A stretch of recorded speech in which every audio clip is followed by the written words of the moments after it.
কাজটা মনে হয় প্রায় হয়ে গেছে। এই মিটিংয়ে আবার যেতে হবে। এই এদিকে আসো। তুমি যে কুলি কইরা পানিটা ওইখান থেকে ফেললা, দেখে ফেলাও নাই?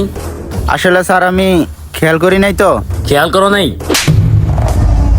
চোখ কি কপালে থাকে?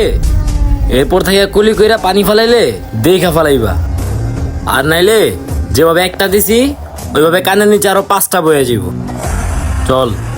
এই মেয়ে দেখে শুনে পানি ফেলাইতে পারো না, স্যারের উপর পানি ফেলাই দিছো। ধেৎ। এই মানিক সাহেব কই রে? নোমান, জি জি স্যার, দেখ তো মানিক সাহেব কই। এখনই ডাক দিতেছি। মানিক ভাই কই আমনে?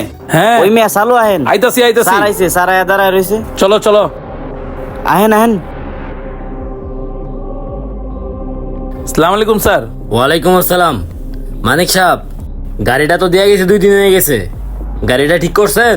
স্যার আমি তো আপনার আগেও বলছি যে আপনার এই গাড়ির কাজটা আমার এখানে হইতেছে না, আপনি একটু অন্য জায়গায় নিয়ে যান। স্যার আপনার গাড়ির কাজটা যদি আমার এখানে হইতো তাহলে ধর আমি আপনার ফিরাই দিতাম না। 2 দিন ধরে আপনার গাড়িটা আমার এখানে পড়ে রয়েছে, সেটা তো আমিও দেখতেছি। আপনি তো আমার বিষয়টা বুঝতে হবে। আপনি একটা কাজ করেন, আপনি একটু অন্য গ্যারেজে নিয়ে যান।